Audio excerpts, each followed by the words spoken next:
Hello guys, welcome to our channel Attorney at Law. இந்த வீடியோவில் நம்ம வந்து சாப்டர் 6 ஆஃப் BNS 2023 பற்றி தான் பார்க்க போகிறோம். அதில் என்ன சொல்கிறாங்க அப்படின்னா of offences against human body, அதாவது ஹியூமன் பாடிக்கு அகெயின்ஸ்டாக என்னென்ன மாதிரி அஃபென்ஸ்லாம் நடக்க வாய்ப்பு இருக்குது அண்ட் ஒருவேளை அப்படி நடந்தது அப்படின்னா அவங்களுக்கு என்னென்ன மாதிரி பனிஷ்மெண்ட் தருவாங்க அப்படின்றது தான் இந்த சாப்டர் 6ல் சொல்கிறாங்க. இது வந்து பிஎன்எஸ்லேயே வந்து ரொம்பவே ஒரு முக்கியமான சாப்டர்.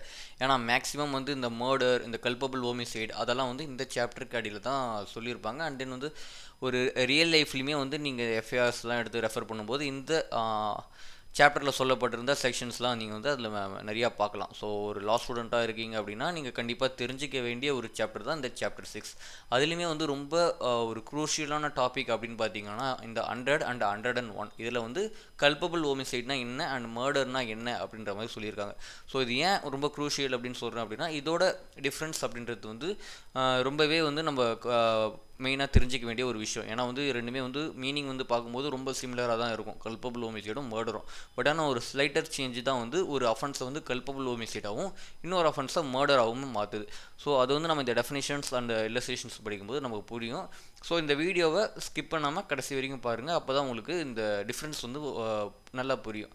ஸோ இப்போ நம்ம வந்து கல்பபிள் ஹோமிசைட்னா என்ன அப்படின்றத ஃபஸ்ட்டு பார்ப்போம். அண்ட் தென் வந்து மர்டர்னா என்ன அப்படின்றத பற்றி அடுத்தது பார்ப்போம். அண்ட் தென் வந்து மர்டருக்கும் கல்பபிள் ஹோமிசைடுக்கும் என்னென்ன டிஃப்ரென்ஸ், அதோட எக்ஸப்ஷன்ஸ் என்ன, எது வந்து ஒரு அஃபென்ஸை கல்பபிள் ஹோமிசைடாகவும் இன்னொரு அஃபென்ஸை மர்டராகவும் ஆகுது அப்படின்றத பற்றி லாஸ்ட்டாக பார்ப்போம்.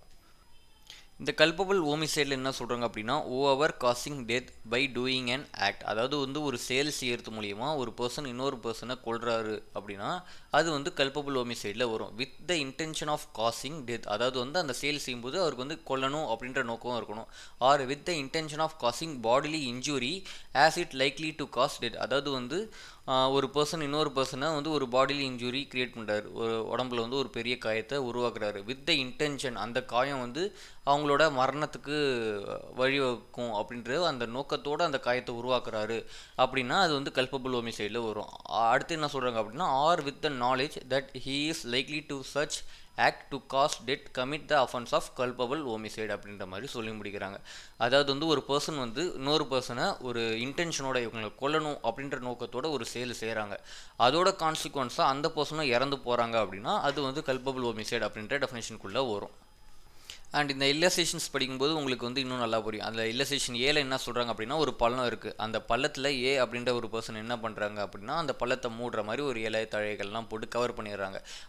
இசட் அப்படின்ற பர்சன் வந்து அது தெரியாமல் அங்கே வந்து அந்த கிரவுண்ட் வந்து ஃபேமாக தான் இருக்குது, சாலிடாக தான் இருக்குது அப்படின்னு நினச்சி அதில் நடந்து போகிறாங்க. நடந்து போகும்போது அதில் உள்ளே விழுந்து அவர் இறந்து போகிறாரு அப்படின்னா ஏ வந்து இந்த இடத்துல வந்து கல்பபிள் ஹோமிசைட் அப்படின்ற அஃபென்ஸுக்கு வந்து கில்ட்டி அப்படின்ற மாதிரி இந்த இல்லஸ்ட்ரேஷன் ஏல சொல்கிறாங்க. அண்ட் இந்த இல்லஸ்ட்ரேஷன் சீல என்ன சொல்கிறாங்க அப்படின்னா ஏ அப்படின்ற பர்சன் ஒரு கோழியை சொல்கிறாரு, அதை வந்து கில் பண்ணி ஸ்டீல் பண்ணிடணும் அப்படின்ற ஒரு நோக்கத்தோட. அப்படி அவர் ஷூட் பண்ணும்போது அந்த புதருக்கு பின்னாடி இருந்த பி அப்படின்ற ஒரு பர்சன் வந்து அந்த குண்டடிப்பட்டு இறந்து போகிறாரு அப்படின்னா இந்த இடத்துல வந்து A is not guilty of culpable homicide அப்படின்ற மாதிரி சொல்கிறாங்க. ஏன்னா இந்த இடத்துல வந்து ஏக்கு வந்து பியை கில் பண்ணணும் அப்படின்ற மாதிரி எந்த இன்டென்ஷனுமே இல்லை. அவருக்கு வந்து அந்த கோழியை சுடணும், அதை ஸ்டீல் பண்ணணும் அப்படின்றது தான் அவரோட இன்டென்ஷன். பட் ஆனால் ஒரு ஆக்சிடெண்ட்டில் ஒரு எந்த விதமான ஒரு இன்டென்ஷனுமே இல்லாமல் பி அப்படின்ற ஒரு மேலே தெரியாமல் போட்டு அவர் வந்து இறந்து போகிறார். ஸோ இந்த இடத்துல வந்து இது வந்து ஒரு கல்பபிள் ஹோமிசைடாக இருக்கார். ஸோ இங்கேயே உங்களுக்கு வந்து அந்த இன்டென்ஷனோட வேல்யூ என்னன்றது உங்களுக்கு புரியும். அதாவது வந்து ஒரு பர்சன் இன்டென்ஷனோட இன்னொரு பர்சனை கொல்றாரு அப்படின்னா, அதாவது ஒரு செய்கிற செயல்னால அந்த இன்னொரு ஆப்போனண்ட்டில் இருக்க பர்சன் இறக்க வாய்ப்பு இருக்குது அப்படின்னு தெரிஞ்சே ஒரு செயலை செய்கிறாரு அப்படின்னா இந்த இடத்துல தான் அவர் வந்து கல்பபிள் ஹோமிசைட் அப்படின்ற அஃபென்ஸ் கீழே வருவார் அப்படின்னு சொல்கிறது தான் இந்த இல்லஸ்ட்ரேஷன் சியோட அப்ஜெக்டிவ். அண்ட் இந்த எக்ஸ்பிளனேஷன் 1ல் என்ன சொல்கிறாங்க அப்படின்னா a person who caused a bodily injury to another who is labouring under a disorder, அதாவது வந்து ஏ அப்படின்ற ஒரு பர்சன் பின்ற ஒரு பர்சன் ஆல்ரெடி ஒரு டிஸார்டரில் சஃபர் ஆகிட்டு இருக்கிறாரு, அது தெரிஞ்சே அவர் வந்து ஒரு பாடிலி இன்ஜுரி பண்ணுறாரு அப்படின்னா அப்போ வந்து அவர் அதோட கான்சிக்வன்ஸாக இறந்து போகிறாரு அப்படின்னா அந்த இடத்துல ஏ அப்படின்றவர் கில்ட்டி ஆஃப் கல்பபிள் ஹோமிசைட் அப்படின்ற மாதிரி தான் சொல்கிறாரு. அந்த இடத்துல போயிட்டு எனக்கு நான் வந்து லைட்டாக தான் அடித்தேன், பட் ஆனால் அவர் வந்து ஏற்கனவே இருந்த ஒரு பாடிலி இன்ஜுரினால அவர் இறந்துட்டார் அப்படின்ற மாதிரி நம்ம வந்து அங்கே போய் எக்ஸப்ஷன் கிளைம் பண்ண முடியாது. ஏன்னா அந்த இடத்துல வந்து அவருக்கு தெரிஞ்சிருக்கு அவர் ஆல்ரெடி ஒரு நோயில் இருக்கிறாரு, இல்லை ஆல்ரெடி அவர் ஒரு நல்ல கண்டிஷன் இல்லை அப்படின்றது அவருக்கு தெரிஞ்சே தான் வந்து அவர் வந்து போயிட்டு ஒரு இன்ஜுரி கிரியேட் பண்ணியிருக்காரு. அந்த இன்ஜுரி காரணமாக அது டெவலப் ஆகி அவர் இறந்துட்டார். ஸோ இந்த இடத்துல வந்து அவர் வந்து கில்ட்டி ஆஃப் கல்பபிள் ஹோமிசைட் அப்படின்ற மாதிரி சொல்கிறாங்க. அண்ட் எக்ஸ்பிளனேஷன் டூவில் என்ன சொல்கிறாங்க அப்படின்னா, இப்போ ஃபார் எக்ஸாம்பிள் ஒரு பர்சன் ஏ அப்படின்ற ஒரு பர்சன் பின்ற ஒரு பர்சனை ஒரு பாடிலி இன்ஜுரி கிரியேட் பண்ணிடுறாரு. அந்த பின்ற பர்சன் வந்து ஒரு சரியான ட்ரீட்மெண்ட் எடுக்கலை, அதனால் சரியான ட்ரீட்மெண்ட் எடுக்காததுனால அவர் இறந்து போயிடுறாரு. சப்போஸ் அவர் சரியான ட்ரீட்மெண்ட் எடுத்திருந்தால் அந்த டைம் ஃப்ரேம்குள்ளே ஒரு நல்ல மெடிசன் அவருக்கு கிடச்சிருந்தா அவர் வந்து உயிர் பிழைச்சிருக்க வாய்ப்பு இருக்குது. பட் ஆனால் அவர் எடுக்காததுனால அவர் இறந்து போயிட்டார் அப்படின்னா, இந்த இடத்துல இந்த இன்ஜுரி காஸ் பண்ண பர்சன் இருக்கார்ல ஏ அப்படின்ற பர்சன், அந்த இடத்துல போய்ட்டு எக்ஸப்ஷன் கிளைம் பண்ண முடியாது. இவர் வந்து சரியான ட்ரீட்மெண்ட் எடுத்திருந்தால் யாரை காப்பாற்றிருக்கலாம், ஆனால் இவர் எடுக்கலை, அதனால் நான் வந்து அவரை கொல்லலை அப்படின்ற மாதிரிலாம் கிளைம் பண்ண முடியாது. இவரோட இன்ஜுரினால தான், இவர் காஸ் பண்ண இன்ஜுரினால தான் அந்த பர்சன் இறந்துருக்காரு. ஸோ வந்து இவர் வந்து இன்னுமே அந்த கல்பபிள் ஹோமிசைடு அப்படின்ற அஃபென்ஸ் கீழே தான் வந்து இவர் வந்து கன்விக்ட் ஆவார். அண்ட் எக்ஸ்பிளனேஷன் 3ல் என்ன சொல்கிறாங்க அப்படின்னா, ஒரு பர்சன் வந்து ஒரு மதரோட ஊமில் இருக்க ஒரு சைல்டை கொலை பண்ணிடுறாரு அப்படின்னா அது வந்து கல்பபிள் ஹோமிசைடு இல்லை அப்படின்ற மாதிரி சொல்கிறாங்க. அது வந்து வேறு செக்ஷனில் கவர் ஆகும். இந்த செக்ஷனில் வந்து அது இல்லை அப்படின்ற மாதிரி தான் சொல்லுவாங்க. எப்போ இந்த செக்ஷனில் கவர் ஆகும் அப்படின்னா, சப்போஸ் அந்த சைல்டு அந்த குழந்தை வந்து வெளியில் வந்துடுது, இல்லை டெலிவரி ஆகிடுது, இல்லை பிறந்ததுக்கப்புறம் அந்த பர்சன் வந்து கொலை பண்ணுறாரு அப்படின்னா அப்போ தான் வந்து அது வந்து கல்பபிள் ஹோமிசைடில் வரும். மதரோட ஊமில் இருக்க வரைக்கும், அதாவது மதரோட வயிற்றில் இருக்க வரைக்கும் ஒரு அந்த குழந்தையை கொல்றாங்க அப்படின்னா அது வந்து கல்பபிள் ஹோமிசைட் அப்படின்ற டெஃபினேஷன் கீழே வராது அப்படின்னு சொல்கிறது தான் இந்த எக்ஸ்பிளனேஷன் 3யோட அப்ஜெக்டிவ். அண்ட் இப்போ நம்ம அடுத்து பார்க்க போகிற செக்ஷன் வந்து 101, அதாவது மர்டருக்கான டெஃபினேஷன். அதில் என்ன எப்படி ஆரம்பிக்கிறாங்க அப்படின்னா, இப்போ கீழே சொல்லியிருக்க ஒரு 4 சப்கிளாஸ் இருக்குது, ஏபிசிடி அப்படின்னு. அந்த 4 சப்கிளாஸில் சொல்லியிருக்க விஷயங்களுக்கு உட்பட்டு ஒரு செயல் செஞ்சுருந்தால் மட்டும்தான் அது வந்து மர்டரில் வரும். இதை தவிர மற்ற எல்லாமே வந்து கல்பபிள் ஹோமிசைடில் தான் வரும் அப்படின்ற மாதிரி சொல்கிறாங்க. ஸோ இந்த இடத்துலையே வந்து உங்களுக்கு வந்து மர்டருக்குனா என்ன, கல்பபிள் ஹோமிசைட்னா என்ன அப்படின்றது புரிஞ்சிடும். அதில் வந்து சப்கிளாஸ் ஏல என்ன சொல்கிறாங்க அப்படின்னா, if a act is done if a act by which the death is caused is done with the intention of causing death, அதாவது வந்து ஒரு செயல் செய்யும்போது இந்த செயல்னால அவர் இறக்கணும் அப்படின்னு தெரிஞ்சே அந்த இன்டென்ஷனோட அந்த செயலை செய்கிறாங்க அப்படின்னா அது வந்து மர்டர் அப்படின்ற டெஃபினேஷனுக்குள்ளே வருது.